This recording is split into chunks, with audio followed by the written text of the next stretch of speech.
Hey guys, welcome back to Midwifery Wisdom Reacts. And we are joined again by our wonderful Augustine. She's back. Hi, I'm back. I'm so glad that I'm alive and not dead. That was a really rough fall. So glad to be back in the swing of things. Thank you for holding down the fort. You and Layla did some awesome interviews with some of our guest midwifery wisdom experts. And today we are replacing Layla. So Layla's got finals and is working her little booty off in midwifery school. And so we have Meredith with us. Hey, Meredith. Hey. Meredith is also a midwifery student, and she's also here in our lovely midwifery wisdom circle doing our PR management. Thank you for joining us today. So glad to be here. Yeah. Well, we're going to watch a video today on YouTube of a beautiful home birth. And I'm really excited for a couple of reasons. One is that I have not confirmed this with them, but in watching the video, I recognize a couple of my midwifery buddies. So I'm really excited to see some of my midwifery friends in action. And also it's on a channel that I love and watch. So many of you know that I've been a digital nomad for 6 years, traveling full time. I am no longer, I'm permanently based in India, but I was traveling full time. And I love to follow other digital nomads who are out there making money and living life on the road. And this couple is one that I just adore. They're so cute. They're so young. Millennials are my favorite people right now. And let's just jump in and see them. They're so cute.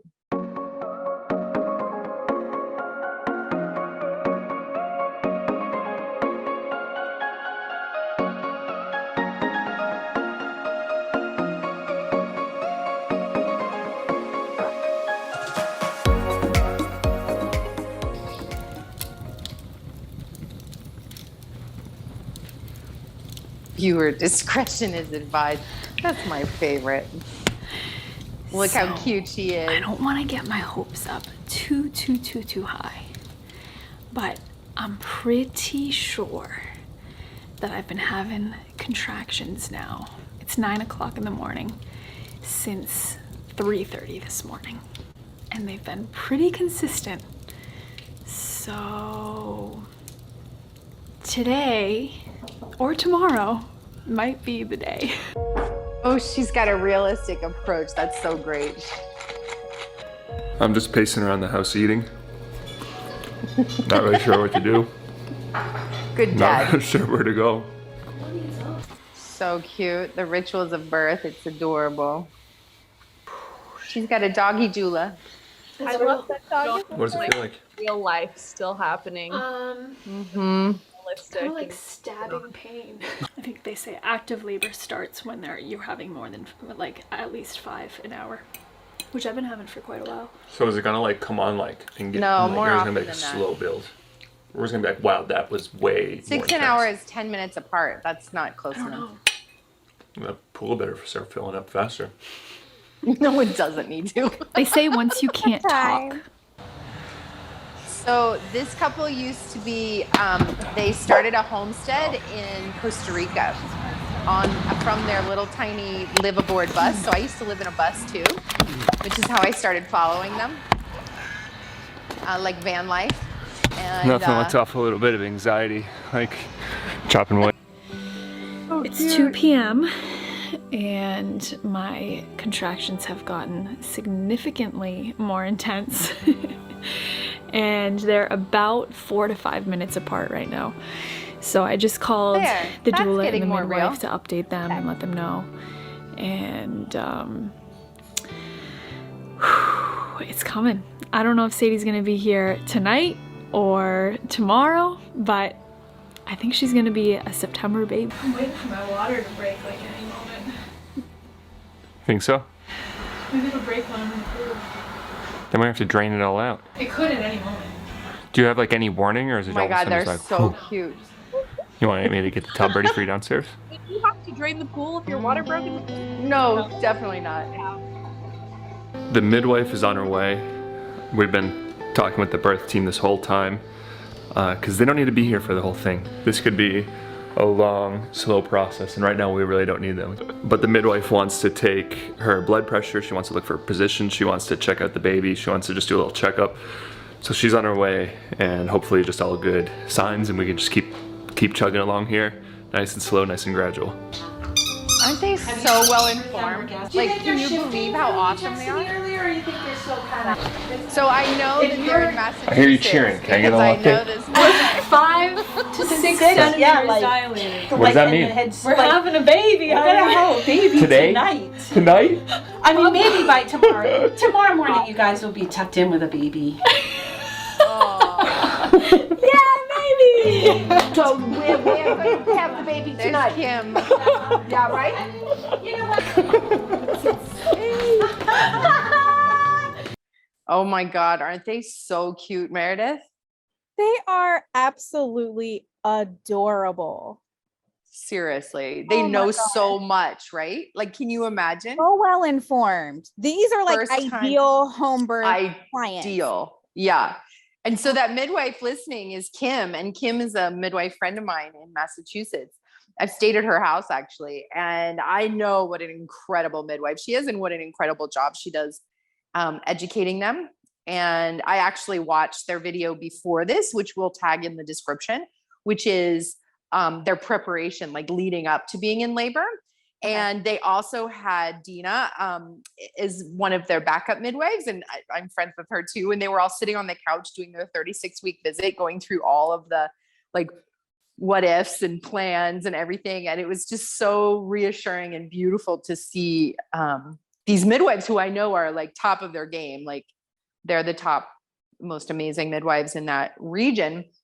I mean, there's a couple of them, but they're amazing. And now to see them in action, to see these clients just know so much about it. It's so beautiful. I just love that. And you can tell they're super YouTubers because it's so well edited and it's so like engaging. Like we have nothing to say. Like we have no commentary. No, we're just like so tuned in. I'm in awe. Like, Yeah. Yeah, I know. We're watching them cook breakfast and chop wood and fill a tub. And you're like, this is just how it is. Like they captured every moment. yes, like Yeah. when you think of home birth, this is what you should see. Yes, And exactly. ideally. Yeah. This is what it actually looks like from well-prepared, conscious, prepared clients who know what they want and have embraced their choice and have good care before. I mean, look, they're listening to heart tones. So let's push play and see what happens. Just the way we like it. Yeah, perfect. Things are progressing pretty quickly. We're calling the doula, the midwife's already here. I think I might be ready for you to come. Okay, sweetie. I will be there soon. Yeah, and they're coming. They're definitely coming stronger and much closer together. So Good, good. Those are the ones that help to send the baby. The other ones are, you know, a little more like changing cervix and getting baby engagement. These are the good, you know, these long, strong ones. These are Yeah. the great ones. Okay. Perfect. Okay. okay. See, when anyone says you can't eat in labor, I'm like, no, you should take a bite and chew. Just remember, we welcome the contraction. We say, hello, contraction. You are part of my birth journey. Welcome. He's like You don't like hypnobirthing the boy. jokes right now? I know he might need to be paid to do their new recording because I've seen many people throw the CD across the room with that kid's voice. on like anything else. Yeah, get the bites in while you can. I just love how attentive he is to her. I know.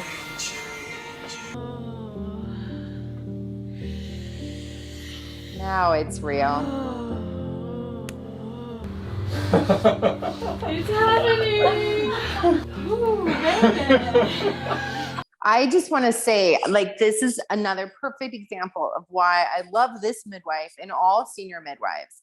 There is such a profound difference between talking over someone and talking with someone.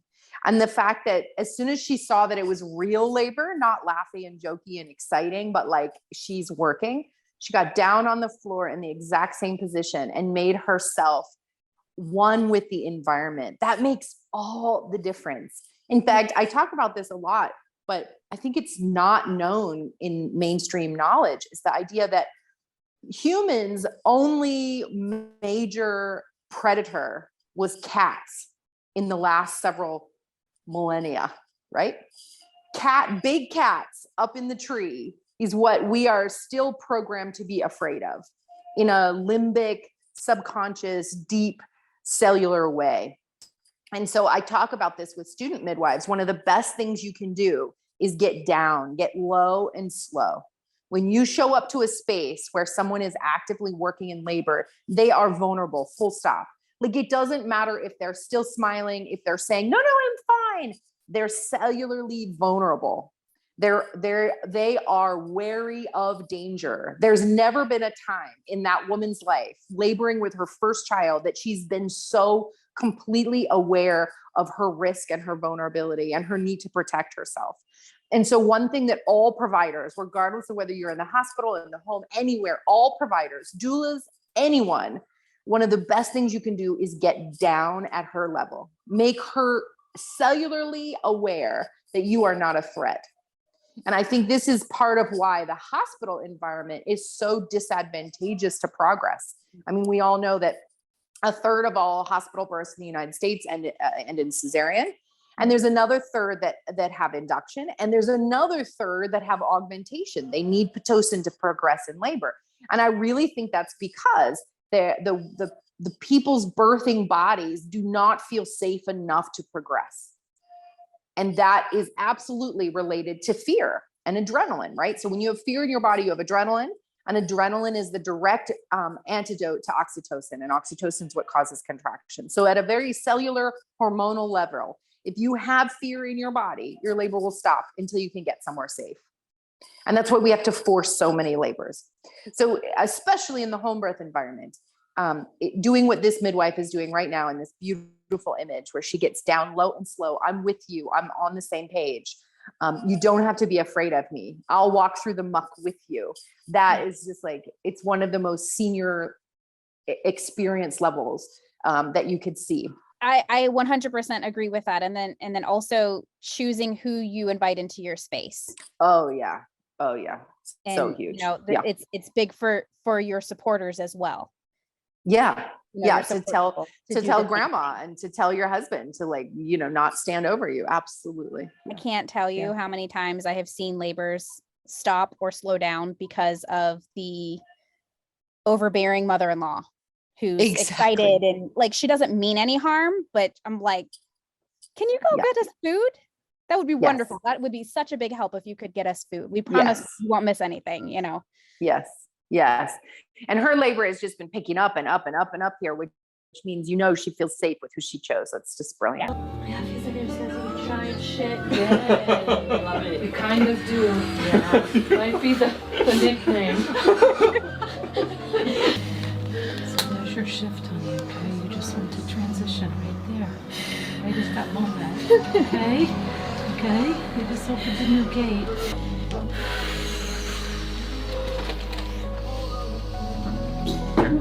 No. Maybe you should show me this one. Okay, honey, just do what you need to do. Lock your bum.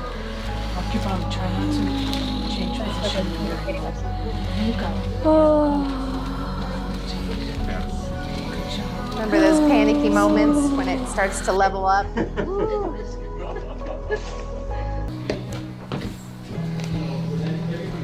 What can I do for you? Nothing. So awesome. She is awesome. She's awesome. Yep, she's always awesome. Nope, I'm good. See, here's a good example of the provider who, or the grandma who wasn't well prepared, comes and stands over and talks over. You want them to be quiet. No pressure.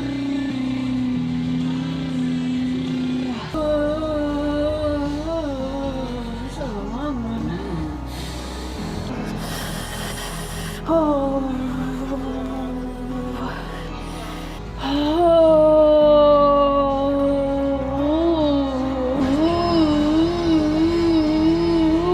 She sounds pressured.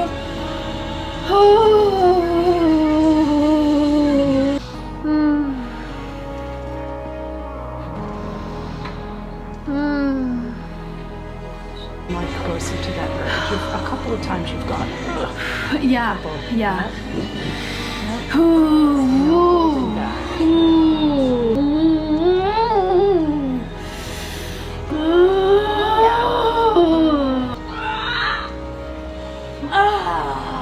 There's a push. Oh.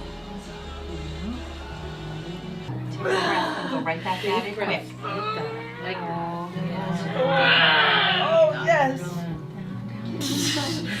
Come on, sweet baby. A little more.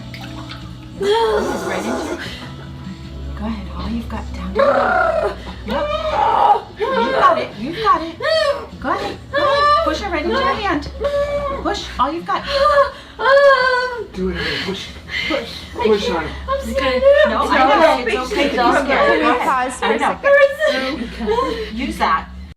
So I just want to take a pause here because this is basically directed pushing in a home birth environment. And sometimes we need to do this if we have heart tone issues, if we're worried about baby, if there's some kind of risk factor. But I just kind of want to ring the bell for how all throughout her labor, she's been encouraged to follow her body and listen to her body's cues and instincts. And that's not happening right in this moment. And we don't know all the pieces, you know, maybe something was edited out about a concern the midwife had or something like that. So I don't want to jump to any judgment, but I would just say, in my practice and in the way that I teach midwives and students, coaching isn't necessary in second stage either, unless there's something going on. Right. So right now her body is wanting to stop and her midwives are encouraging her to keep going. Did you hear her say, I'm scared? Yeah, she said that too, which is really, can be really normal. Like it's intense to push a baby through your pelvis and into the world. But what's not normal, I would say, is not acknowledging that or hearing that or addressing that in those moments. What do I do? Push. Push. Heads out. Okay. Good job. Good. Take a breath and rest. When the next one comes, I want you to hold your breath and give it all you've got. Okay. Oh, she wants something. No, honey, no. You have everything you have and you get her out. Sure. This is the hardest part. Yes, No, this is.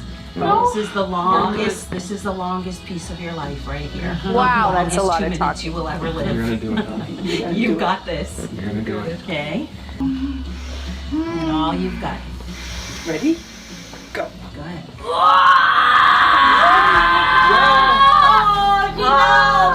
Oh my god. Oh my god. Oh my god. Oh my god. Oh my god.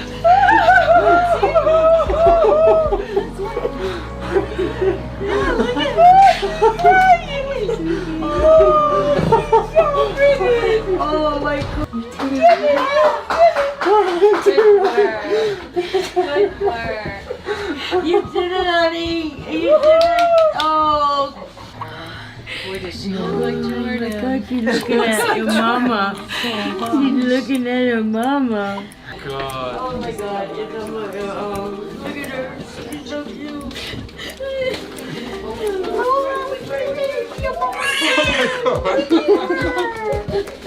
Oh, is that the dads? Oh my God, how cute. The grandpas.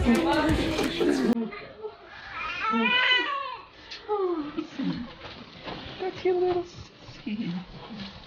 Look at Lola. I can't believe how good she is. That's your sissy.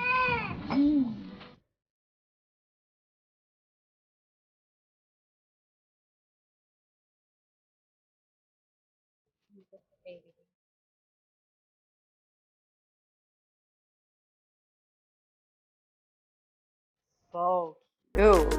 Yeah, what do you think about that? Oh man, I don't know why that moment where she said, I'm scared, just like hit me like a knife in my chest. And I got so emotional.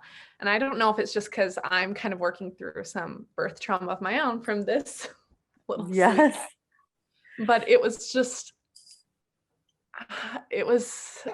I don't know. I don't even have the words for the feeling I felt. But that moment, like you were talking about, just being so vulnerable, and it looks like this is her first baby, so it's the first time she's gone through these feelings. And I just like that feeling of being so I don't even know, scared, but excited, but yeah. But it's real, right? I wish it had been a little quieter. Like, yeah, that was a vulnerable moment for her, and people were just talking and like telling her what to do. And just, I wish that had been a moment where maybe she'd had some quiet reassurance from someone, but not like everyone jumping in, oh no, you're okay, you've got this, don't be scared. Like, that was a feeling I was experiencing, and it needed to be like lifted rather than shoved down. Right. I've heard this before many times over the years.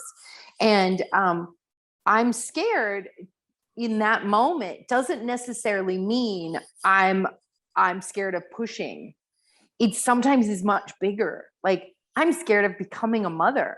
I'm scared of losing all the parts of me that I know are going to disintegrate in this new role. I'm afraid of how my family dynamics will change, or even just like a really elemental, I feel like I'm dying. I'm afraid I'm dying. And in some ways, a part of you is dying in those moments because it has to in order for the new you to come through. But it feels like a death. And then there's the pain. It's really intense to stretch that much. And that doesn't even include someone who's tearing. That needs to be acknowledged. Becca, do you remember having that moment where you're like, I'm afraid, in the moment when you were pushing? Oh yeah, for sure. Like, and could you verbalize what you were afraid of? Not in that moment. Definitely not in that moment. It was, there was, I mean, thinking back on it, getting a little clarity once the hormones and the quiet and you've had time to think.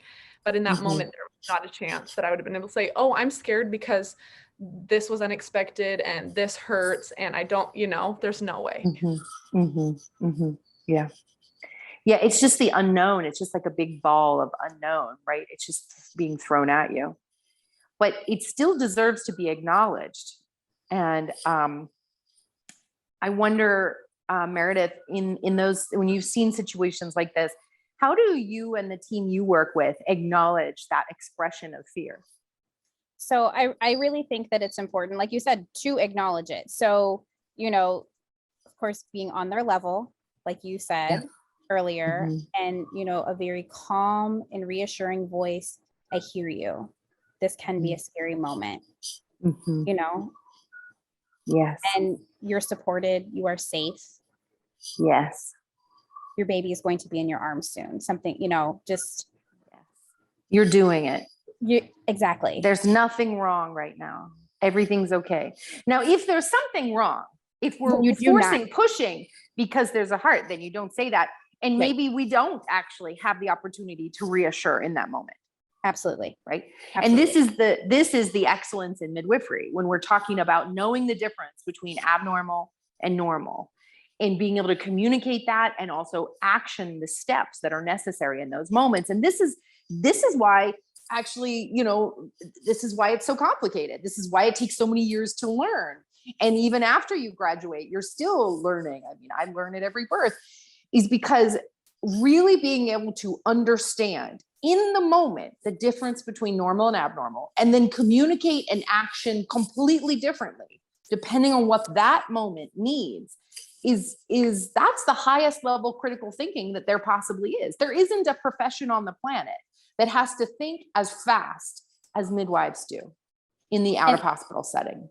I was really waiting to see, like, afterwards, was baby okay? Like, was there a reason for this directed pushing? Was there, and it didn't appear that there was. So didn't appear. I mean, maybe there was, we don't know. Maybe there was a worry. Sometimes I have worries that don't pan out, Yeah. That's also part of it is making the best decisions you can on the evidence and always planning for safety and not taking risk and those kinds of things. But I guess if things were normal, I sure would have liked to have seen, follow your body. You're doing everything correctly. There's no rush. Your baby's fine. Your baby's here. Touch your baby. Slow down, breathe, follow your body, all these things, right? And she spent so much time side lying and hands and knees that it just felt really odd. Funny to birth on her back with her legs up by her ears. Yeah, what was that? What was that? It didn't feel good to me. It didn't, I mean, like you said, the video was edited. We don't really know everything that was happening, but that didn't fit the rest of the video, I feel like. No, the rest of the show was very self-directed and very empowered. And then they're right at the end, it kind of got lost. And this, I don't know that this is happening for them. They look ecstatic in all their past videos. And probably this is, my 25 years of subtle midwifery, most people aren't bothered by this, but I would say some really are. And it makes sense that we as midwives are continuing to advance our skills and our profession every birth, every chance we can. We're going to reflect on our own experience and our own skills and our clients' feedback and the whole process. And I would say if something is going abnormal and we're rushing the birth because we have a concern, then we like to process that afterwards. And sometimes it takes multiple sessions to process what happened, why that happened the way it happened, what we were worried about, and how we treated the situation. And then I like to see that in videos, but people rarely show that. Well, and the other thing that popped into my head too, though, is that, sometimes I've seen in the water, it's harder to get that traction to really push. And so for a first time mom, she might've just needed that extra support with being able to push against somebody with her feet and really getting that. Maybe that can be very comfortable. That's why I love to encourage the dads to get in the water, because then she's got a whole body to lean against. And I love that. Yeah, Augustine, I was going to say, have you ever seen anyone that preferred that position? Like, is it common for people? No, I don't think so. And I also don't think it's, when we say preferred, right, with what, and I think we don't give birth in a vacuum. We give birth in and amongst the legacy and the cultural influence that we grow up in. And unfortunately, in the Western society, we've gotten the media images are all of this lithotomy position. And so, in my practice here in India, I can absolutely tell the clients who are first-time clients and the clients who are second-time clients. Because when they come to me having had a second baby in the hospital, they lay down in the bed. And I have to be like, are you comfortable? Oh, then get up. Like, you don't, anything goes. Like, where does your body want to be? And it's like a retraining, a relearning of hearing themselves, versus first-time moms, unless they're being pressured in the moment, are generally a little bit more open to like feeling whatever is coming through. Like we saw her laboring in all kinds of positions, and that's pretty more common with first-time moms at home births. But second-time moms oftentimes have to relearn how to listen to themselves, because the cultural messaging of you're a patient, lay down is so strong. And it's almost that muscle memory too, you've done it that way before. Your body knows how to do it that way, even if that wasn't your natural inclination the first time. Yeah. Well, what a beautiful birth. I definitely want to ring the bell for how simple and normal and educated and, what a beautiful birth they had. And for the mamas watching, you don't really notice this in the moment. You're just working to get your baby out, right? And for the midwives watching, we do this for everyone, but we do this for midwives as well, so that they can have that time to reflect. Why am I interfering? What isn't every intervention changes the outcome? So, how can I work to be as little interventive as possible when everything's normal? And then know exactly what interventions to use when everything's not normal. Like, that's the work. So in this situation, we don't know the whole story, but it's good to always reflect on that. What a beautiful birth. And so congratulations to them. I love it. During the pandemic, they came back from Costa Rica. Maybe it's Panama. I can't remember. They're somewhere in Central America. And they came back to have a baby and be in the US during all of that. But for the last couple of years, they've been living van life and then homesteading. And it's just so sweet to see their process. And I'm so excited that they had a normal home birth and that they chose one of my midwife friends, Kim, and they're like, wow, how awesome, right? So awesome. It's a sweet family.